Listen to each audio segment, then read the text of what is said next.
Hi, and welcome back to Is This Thing On? How are you guys? It is your host, the one, the only, the lazy, incompetent. I'm just kidding, I'm not incompetent, but the very, very lazy and tired Eva, Lynette, Ivanovna, whatever you know me as. I am back. Hello, everybody, and happy Podcast Monday. I know you're probably wondering, Eva, it's Monday and it's past noon. Where is your damn episode? Well, let me give you a little life recap because we seem to do those quite often every single time I log back in to do a podcast episode, which it has exactly been about 2.5 months since I last recorded an episode. So I suggest you sit back, you relax, you get a drink of water, a coffee if you want to, get a little snack, sit down, relax, and let me take you on a journey of where I've been. Because I feel like every single time I log back in here and record an episode, I kind of have to explain to my listeners where I've been, even though I feel like most of them don't care. But for the 15 to 20 audience members, listeners that I have on this platform, thank you so much.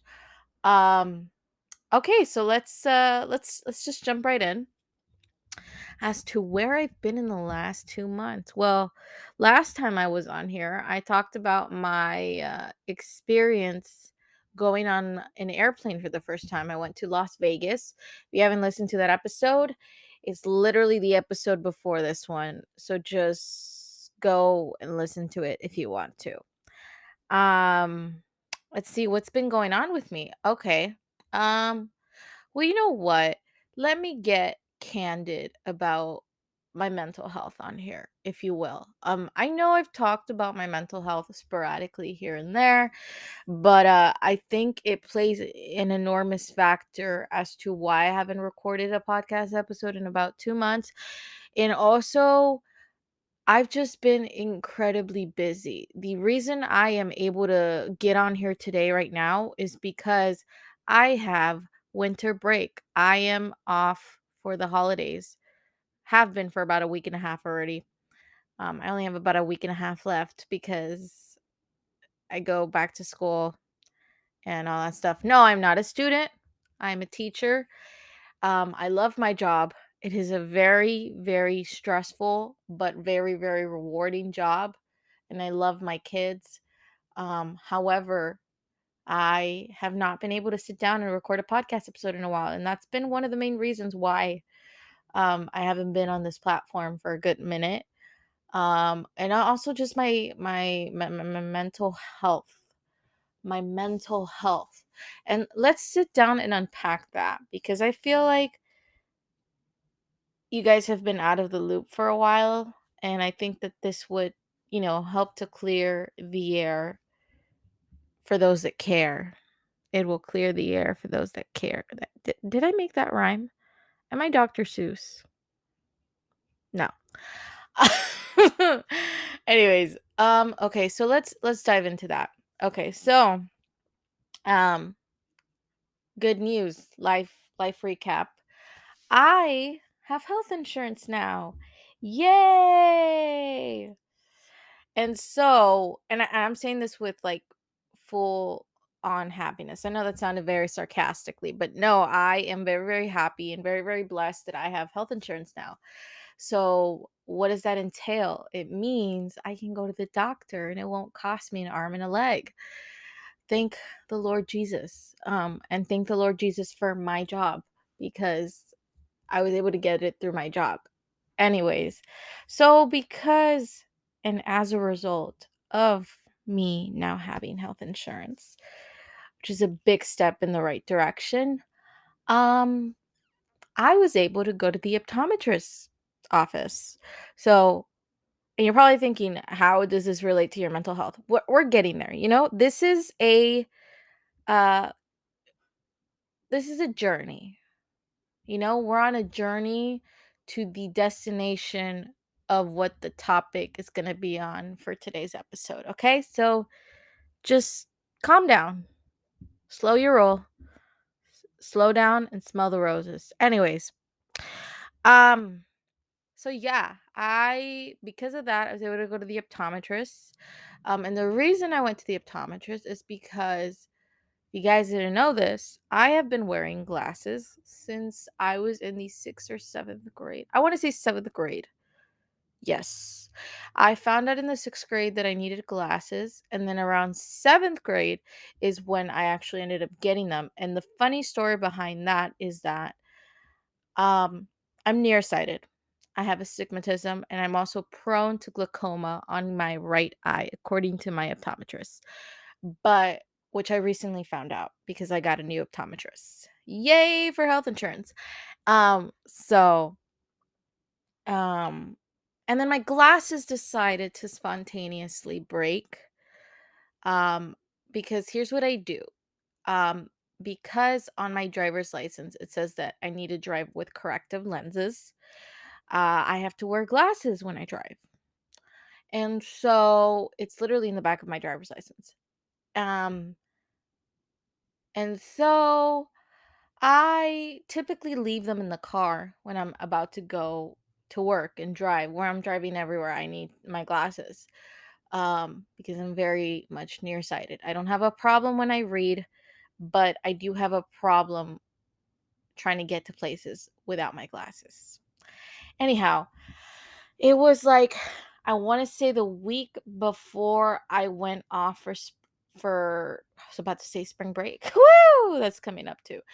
Um it was the week before I went off for winter break. I think it was like maybe a week or two before.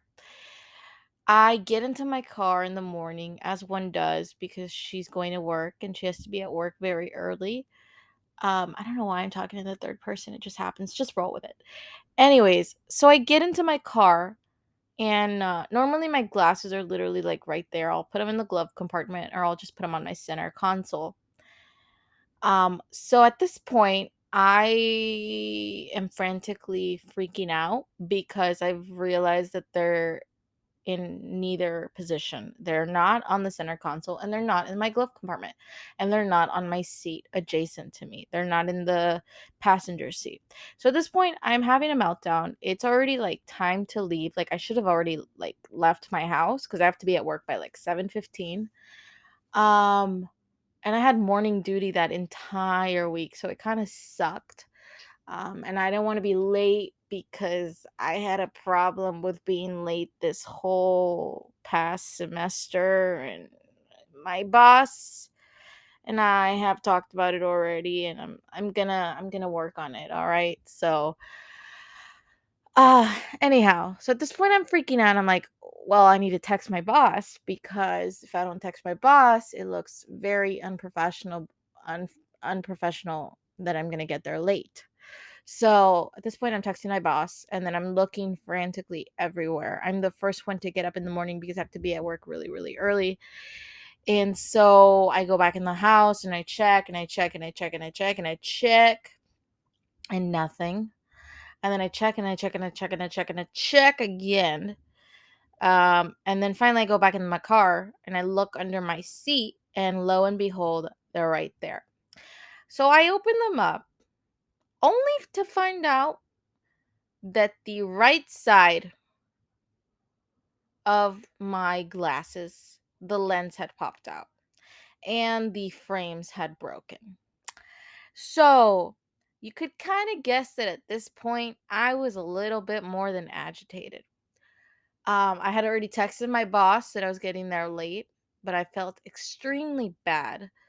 So at this point, I'm like freaking out because I'm like, oh my God, what do I do?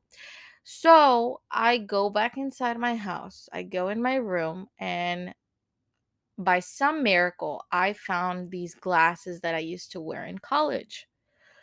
They were old, they were beat up, they were not in the best condition, but I just needed them to drive to get to work because I don't wear them inside my classroom because we're still wearing masks, and the mask and the glasses, it it fogs them up. But anyways, so I just grabbed them and I put them on, and somehow, by some miracle, the prescription was still okay to drive with.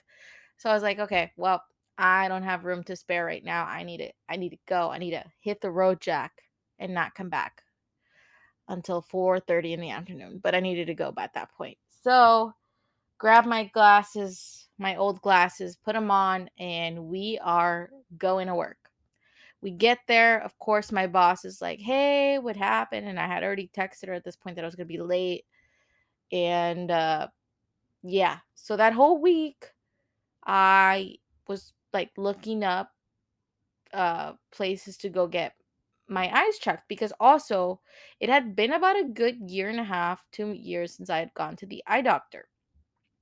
So I felt like my prescription had changed like a little bit, because I I also have astigmatism, and I wasn't and basically what astigmatism is, I'm not I didn't go to school for medicine. My best friend Brianna is in optometry school, and I wish she was next to me so she could give a more detailed explanation as to what astigmatism is. But basically, in my terms, basically at night when I drive, um, things look very starry eyed. My vision gets very tired at night and very blurry, and basically what that looks like to me, if you have some form of astigmatism, um when you're driving at night, everything looks like like Vincent van Gogh's Starry Night painting. Yeah, that's what it looks like, but with all the headlights of the cars coming at you at night. Like, basically very scattery, very starry, very like, I don't know how to explain it. Basically, if you're a photographer and you do long exposure photos, basically that's what it looks like sometimes at night, or not sometimes, like all the time at night. So that's a form of astigmatism, which I found out a few years ago.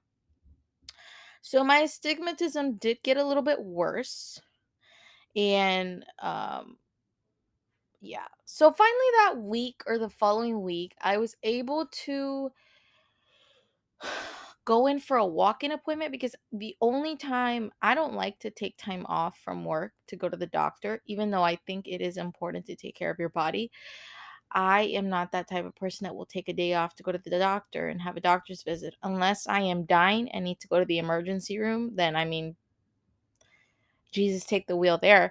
But most of the time, I don't take time off to go to the doctor and whatnot. And that's bad. I should probably do that more often because I'm getting older. But yeah, long story short, I needed to go to the eye doctor. I needed to get an eye exam done because I think it had been a while since I had gotten my eyes checked. So, by some miracle, I drove by and I saw that there was an optometrist office open. And this was a Saturday. So I went in and I was like, hey, I'm a new patient, but I have health insurance. Here's my health insurance card, blah, blah, blah, blah. Got all that situated. My golly, when you have health insurance, it is so much easier to not feel guilty about going to the doctor and spending money on doctor's visits. Like I said, I'm incredibly blessed to be in the position that I am in, to be able to go to the doctor and not feel guilty for getting my eyes checked. But anyways, I went in there and filled out all the paperwork, did all that jazz, and they couldn't schedule me in until like 3 o'clock that day. So they were like, well, are you willing to come back in a few hours? And I'm like, yeah, sure. So I went, had coffee, did some stuff, and yeah, then came back, had my eye exam, had some retinal imaging done, um, got eye drops, and we found out that I am very, very prone to dry eyes, and that I need to start putting in eye drops. So my optometrist recommended that I put eye drops in my eyes every 4 hours. So I've been trying to do that to the best of my ability. It's just I'm not used to putting eye drops on, and it burns. It burns. Sorry, that's me drinking water. It helps. It helps to keep blinking. After a while, your eyes will get adjusted to it. But that was a new sensation, a new feeling for me. But I've been doing it on the regular, and it's kind of getting easier, but it still burns a lot. I just have very sensitive eyes. So after that, I got a new prescription. I went next door and got some new glasses because, as you know, my old ones were broken. And, I was tired of it. I was tired of it and I needed new glasses. I knew I needed new glasses. So I went in to the Vision Works next door. It's a eyeglasses store. And I tried on a few pairs and then I was able to order two. I was originally going to get one pair and then they were like, the other pair's 50% off. And I was like, well, when you put it that way, don't mind me if I do. So I got myself a new pair of glasses and I got myself something that I had never gotten myself before. I got myself prescription sunglasses, which I now feel like it's life changing because where I live is very sunny. You always need to be like wearing sunglasses or you will inevitably get socked in the eye with the sunlight. But it's been great because not only are they stylish, but they are practical and I can use them. So that's been fun. But yeah, long story short, I was able to get my glasses and everything situated, sorted, all that jazz. So I want to say a week or two before that, um, because going back to the mental health thing, I get free counseling sessions through my health insurance plan that my work provides for me. And so I had finally decided, you know what? My mental health has been in the gutter. I'm going to schedule a counseling appointment. So I called this number and I was able to speak to a counselor. We had an hour session and she basically validated everything that I was feeling. And I thought it was very, very, very helpful. So I felt really, really good about that. Um, and then after that, I decided, you know what? No, I need to do this on the regular. Like, I need a therapist. I need a psychologist. I need a therapist. So I finally, the last week of school, during my lunch break, I finally decided this is the time I'm going to schedule a therapist. Like, I'm doing it. There's no going back. I have no excuse. I have health insurance now. So I called up my health insurance company and I was like, hey, can I have a list of people that I can go see in my area? Because I would prefer if I can see a counselor, a therapist in person. But I know a lot of counselors and therapists are still not doing in person appointments. They're doing telemedicine, telehealth, and that's fine. That's fine by me. That probably works better for me, anyways, because I am working every day, Monday through Friday, from 7:15 all the way to 5 o'clock sometimes. So that probably works the best for me. Um, I was able to call up a few practitioners, clinicians, and some of them had a 1 to 2 month wait list, which kind of sucks, but I mean, I get it. The good thing is that they were all taking new patients. Um so that's good. I was able to get cleared for that. And your girl made an appointment to see a psychologist for a psychological evaluation. They had asked me if I thought it was necessary to get evaluated, and I told myself, yes, it is. I have had mental health issues for as long as I can remember. Nothing super severe. Like, thankfully, it's never been like suicide ideation or anything like that. But my mental health has kind of gotten out of control a little bit. And again, nothing extreme. It's just that I go through waves and periods of time where I'm very happy and very, very like fulfilled. And then all of a sudden, something really, really small and minute kind of triggers it. And so I'm learning to not be so sensitive, even though I am a very sensitive person. And so I just finally decided, I'm an adult. My mental health is something that is controllable for the most part. There's certain aspects of mental health that are not controllable, and but I thought this was a variable that I could control. Ha ha ha. If you understood that little joke. Good job. You took entry level psych. Um but I was like, I need to stop making excuses for myself because I, for so long I used my friends as therapists. And I mean, look, yes, friends are supposed to be there for you, but it gets to a point where your emotional baggage is too much sometimes. And we can't expect the people that love us and care about us, even though they love and care about us, to always have a response or an answer for the things that we are struggling with. Sometimes we need to do introspection and realize that we need to handle things on our own. So, this was a decision that I purely made by myself to finally seek help. Um, and you know what? It is a very, very good one because I was able to, like I said, schedule a telehealth virtual appointment with a psychologist that's going to screen me and evaluate me. And thank God, I know it's taken me so long to do this, but I'm so glad that I'm finally doing it. My appointment isn't until February because, like I said, these clinicians, therapists, they have a long waiting period. So hopefully that goes well. I get screened, I get a diagnosis, or don't get a diagnosis, or whatever. Um, and then maybe I'll start going to psychotherapy because the psychologist that I scheduled an appointment with, she does not do psychotherapy. She only does evaluations, which is fine. I could always take her evaluation and go see a psychotherapist or an LPC or someone of that nature.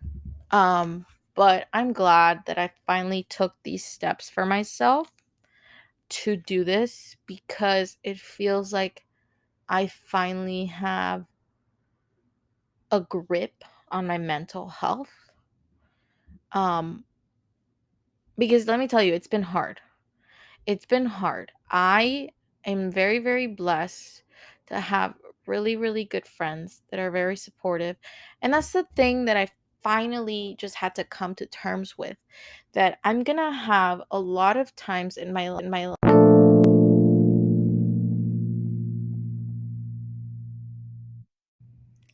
Sorry, guys, we are back. My mic decided to disconnect itself from my computer.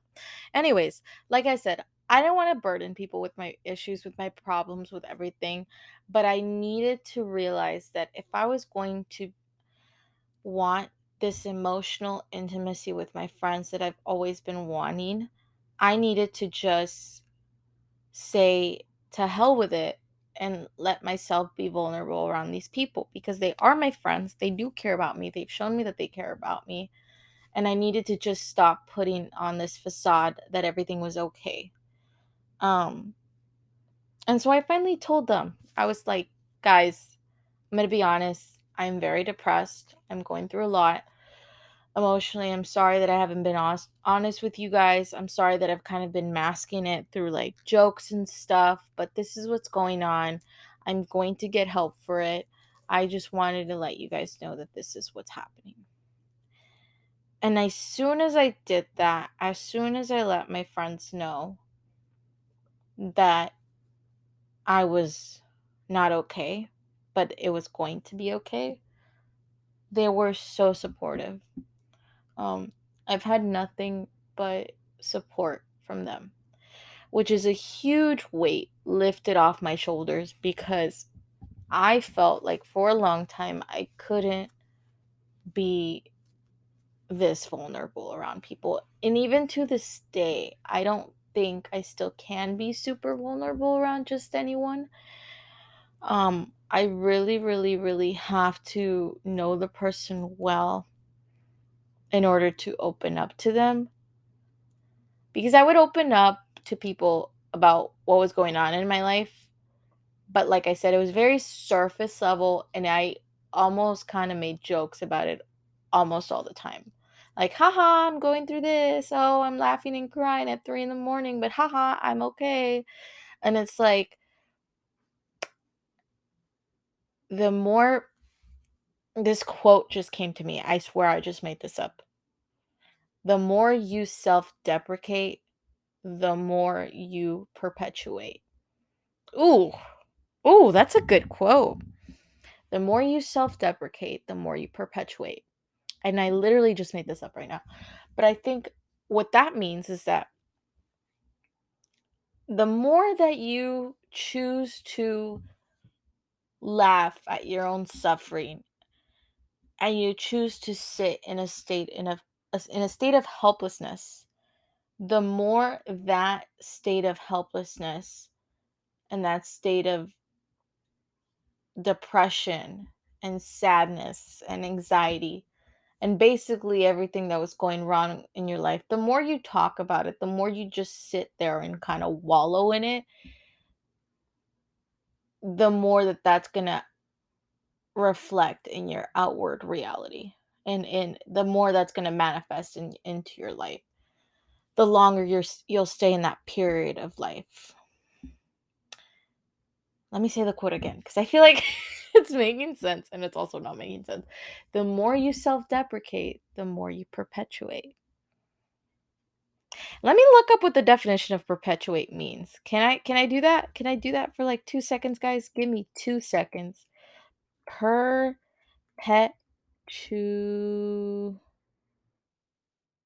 perpetuate. Definition.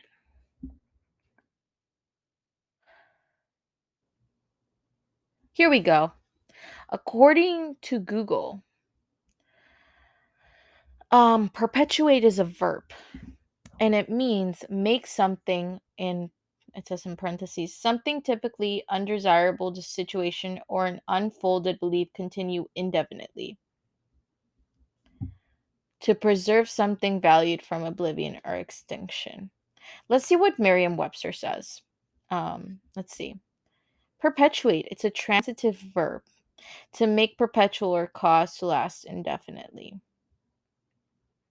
Another. To eternalize, immortalize. Basically, perpetuate means to keep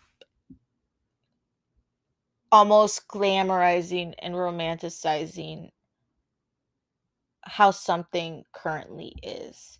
And I guess by me making these self-deprecating jokes about my life, about my mental health, I was only further perpetuating that reality. I was only further perpetuating the reality that I was always going to be depressed, that I was always going to be helpless, that I was always going to be this um good for nothing, has no sense of self-worth type of person. And let me tell you, I've struggled with my self-worth also my entire life. And words really, really, really, really hurt. And they are very, very impactful. And they can leave longer scars on you than anything else. And the thing, and I've talked about this before in previous episodes, but if I haven't, I think random comments from random strangers about who you are or who they think you are as a person don't hurt as much as when your own family, your own friends, and the people that you love and care about and you trust say that about you. It hurts more when it's from someone you know and someone you care about rather than someone that you don't know. There you go. Um And so for me, you know, hearing things, because I got bullied a lot growing up, and I've already talked about this, but hearing things like, oh, you're weird, you're ugly, you have the worst acne, you should go get proactive, you have this, you have that. Basically, people nitpicking every single little thing about me, that caused me to have a negative self image of myself, and in turn have a poor self esteem and low self worth. And the thing that I'm working on the most right now is having a healthy view of myself and having a healthy view around others. So, interdependence and interdependence, if that makes sense. Not a codependence. We don't want that. No, no, no, no, no. We do not want codependence. We want interdependence and inner dependence. I want to be able to rely on my own instincts, on my own strength when I need to, but I also want to be able to be in conjunction, be able to rely on myself and also rely in conjunction with other people around me, and those other people being my friends and my family. And so that's what I'm trying to work on with myself, because I've noticed a lot of things. Like I said, I'm a very, very sensitive person. And a lot of things felt like they were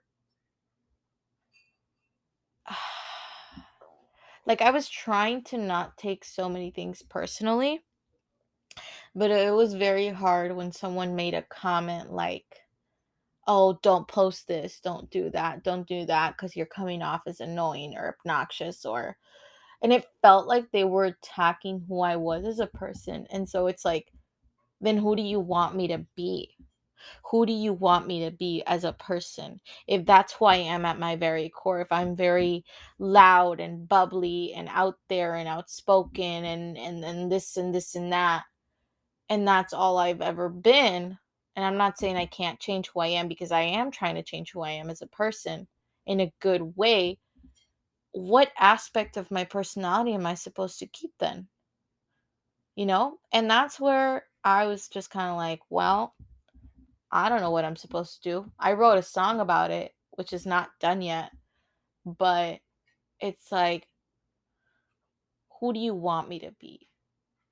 And who am I supposed to be as a person if nobody likes this version of me? If nobody likes the version that I am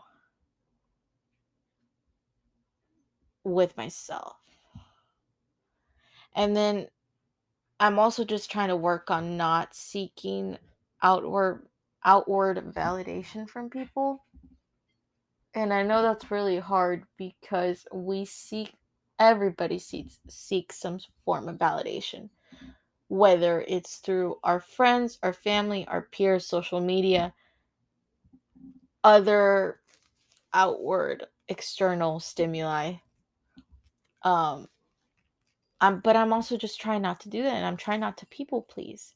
I'm trying to establish healthy boundaries. I'm trying to say yes to the things that will help me, and in turn, as they help me, will help me have a better relationship with everybody.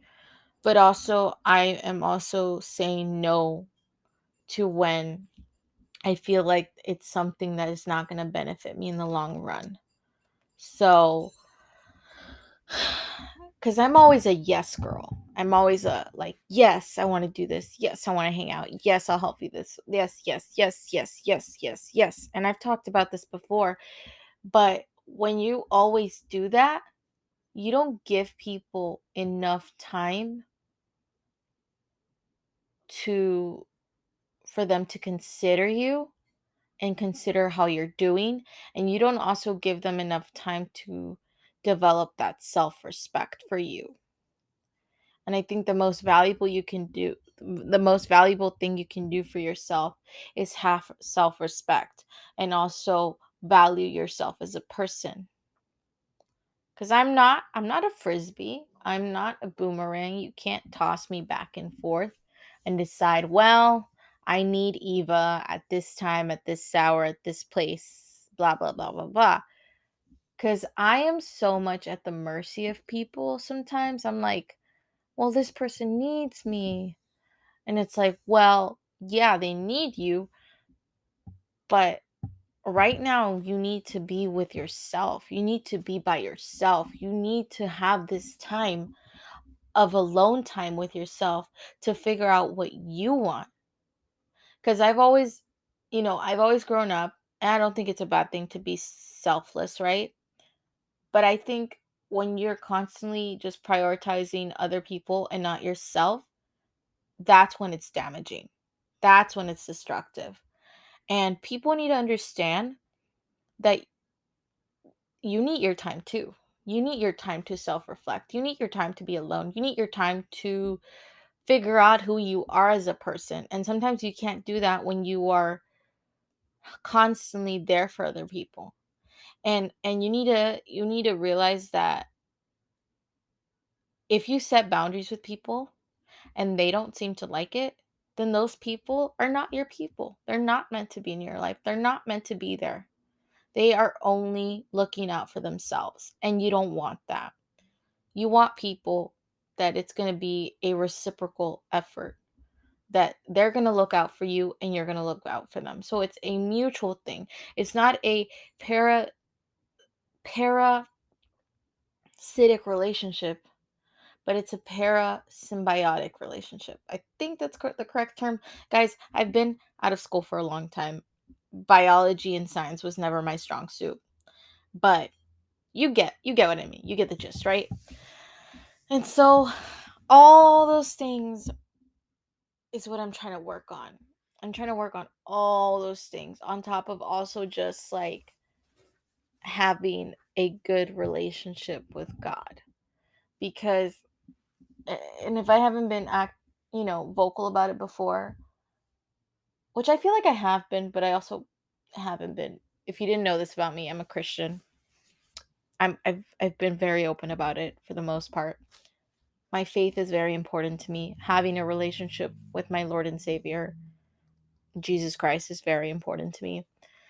And the times where I've had a crappy period of mental health, that affects me so much in my relationship with God. And then vice versa. When I am not seeking the Lord, when I'm not seeking help from God, when I'm purely dependent upon myself and my own strength, that is when I fail. That is when I fail. I fail on both avenues, right? And so that's what I'm also trying to work on. And I know, when you're a Christian, it's not easy. This life is not meant to be easy. This life is not meant for you to just go about your merry little day and go about your merry little routine and go about your merry little schedule. No, it's not. If we're just going through the motion as Christians, then we've completely missed the entire point of why Jesus came and died on the cross for us. You know? So I was going to say that all these things, and people have asked me, like my friends have asked me, like, what is it that did it this time for you in your mental health? What was it? Was it just this thing that happened, or was it a multitude of things? Was it a culmination of things? And to that I say the answer to that is that it's been kind of like piling up over the years, over over several little things. Um, you know, and I just didn't know how to deal with it for the longest time. I feel so much better about myself now that I'm like being vocal and being honest to my friends and the people that care about me. They know now that I'm taking steps towards bettering my mental health. They know that I'm going to go to therapy and I'm going to see a therapist. They know I have a therapy appointment scheduled. They know that. And so that's been a tremendous help. And just like the fact that I thought they were going to look at me differently and feel this like I thought that my friends weren't going to want to be my friends anymore. or they didn't want to see this side of me, or they were going to judge me and think of me in a, you know, in a different way. But the thing about it is, how can we expect, at least from what I've wanted my whole life, how can we expect to have such a profound and emotionally intimate relationship with the people that we love and care about if we are not willing to admit that we are very, very broken people, that we do not always have happy days, that we are going through a lot of things internally, if we don't let them in? And I want to encourage some of you guys to do this. If you feel like you can't share things with the people around you, ask yourself this: is it going to benefit me in the long run to keep this just within myself? Or is it going to be liberating to finally tell people, you know what? No, I am not okay. I've been going through it, and I'm letting you know this because I don't want you to think of me differently. Ask yourself that. Is it a helping or fixing problem? Or helping or hearing problem? Someone told me, one of my friends actually told me, like, when we've had our talks, he told me, is this a helping or is this a fixing problem? Or no, is this a hearing or is this a fixing problem? Which, that's a good way to look at it. I'm glad that they gave me that practical tool to look at things, cuz some things are black and white and some things are not. And I feel like mental health is one of those things that is not black and white. There's some aspects of it that are black and white, like seeking mental health help is a very black and white thing. It's like, yes, you should. You should always seek mental health help. It shouldn't be stigmatized, and I don't know why to this day it's still stigmatized. I told someone not that long ago, I was like, "Oh yeah, I have like a session booked with a therapist." And they were like, "Wow, that's so brave of you to admit." And it's like, why is that brave of me? Is it brave because I'm telling you this and it took me a lot to say? Because I mean, I will admit it did take me a lot to admit to people that I was going to go to therapy and I was going to go see someone, because I didn't want anyone to look at me like I was a crazy woman, which I don't like that term. And I'm sorry that I use that term right now. But why? Why is that brave of me? It is not brave. It should be normalized. Going to see a therapist should be as normal as going to see a regular doctor, a regular medical doctor. It's like getting a wound, you know? You're going to go to the doctor, you're going to get it examined, you're going to get it disinfected, you're going to get all the antibiotics. The same thing for our mental health. Like, you make an appointment, you decide that you can no longer deal with this on your own, that your methods of dealing with things weren't working, right? And so you go out and you seek the help. And I know that getting mental health help is not accessible to everybody. I know that. I wish it was, because frankly, we all could benefit from going to therapy. Even if you feel like you are the most normal, healthy person on the outside and on the inside, I think everybody at one point or some point in their life could benefit from going to therapy. It is so valuable, so necessary to invest in yourself. And I don't think there's absolutely anything wrong with it. And if there is, and if someone makes you feel like there's something wrong with it, let them go. Cut them out of your life. That's the other thing I told myself. I had, for lack of a better word, I had a very dysfunctional friendship with someone. And again, I will always say this and I'll always preface it by saying this. I never want to mention who I'm talking about because I don't want to get sued for defamation.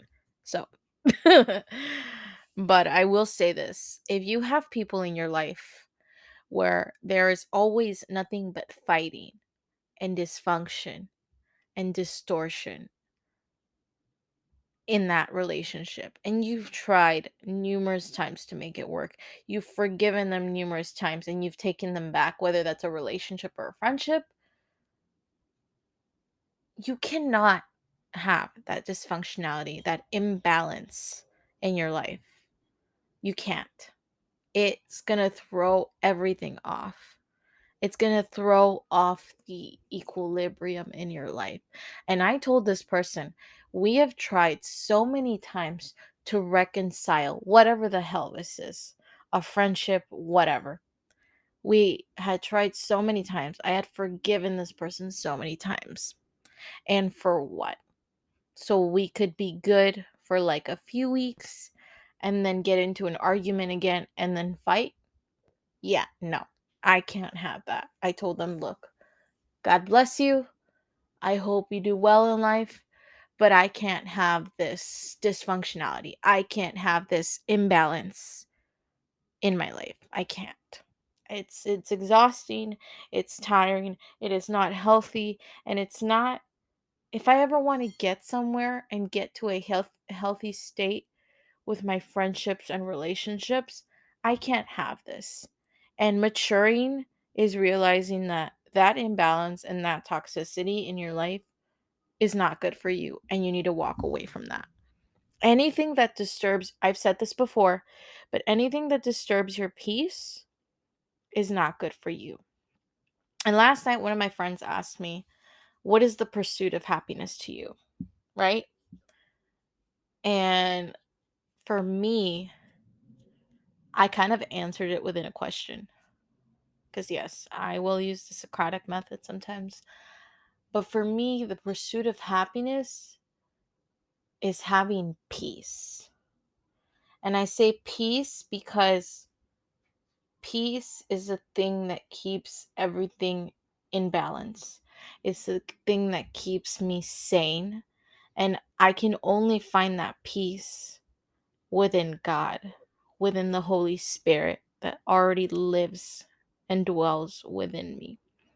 And so for me, when I have peace, when God grants me that peace, that's where my pursuit of happiness comes out of. Because when I have peace, I have joy, I have fulfillment. I feel like I have a purpose when I have peace. And I'm happy, and not just on a surface level, but I have a genuine desire to see all those around me happy and joyful, and and that brings out my love for people, because I am a people person and I do love people, and I give so much of my time to people. And this is not me like trying to make myself seem better, because I'm not. I'm just as wretched and and and gritty as a person as everybody else. But from that peace sprouts happiness and joy and balance. And that is what at least I want for myself in my life. So that is my pursuit of happiness. And that, you know what? I want that to be the question of the day in this podcast episode. What is your pursuit of happiness? Have you found it? Are you close to finding it? If you have not found it, what is stopping you from finding that pursuit of happiness? I'll leave you with that. I'll leave you with that, because I think those are important topics, questions to answer. Okay? So, with that, guys, as always, I hope everybody's having a beautiful, wonderful morning, day, or night, whatever time of the day you are listening to this. I hope you guys had a wonderful Christmas, a wonderful holiday season with your friends and your family members. Um, I'm just going to say it, but please stay safe out there with this variant that we have. It is hard to it is hard to like maintain optimism, I guess, over what's going on. But I encourage you guys to still stay safe. Keep wearing your masks. Keep a safe distance from people. If you're gonna go out, just be safe about it. I know all of us collectively want this disastrous period in our life to be over, but please don't be reckless about it. As always, if you want to talk to me or if you want to leave a topic to talk about for the podcast or you have any questions, comments, concerns, you can call the podcast number, and that is 956-278-0720. 956-278-0720. One more time for the person and the people in the back. 956-278-0720. Follow me on social media. My Instagram got hacked, but I will link it below. Go follow the podcast Instagram for updates on the podcast. If you have any inquiries or if you're a brand and want to work with my podcast, I will put my podcast email below for any business inquiries, or if you just want to send in topics through my email, I will put that down below as well. I will link below mental health resources. And I hope, like I said, everybody's having a beautiful, wonderful morning, day, or night, whatever time of the day you are listening to this. Go forth, prosper, and God bless. Bye bye, everybody. Love you all. Glad to be back. Bye.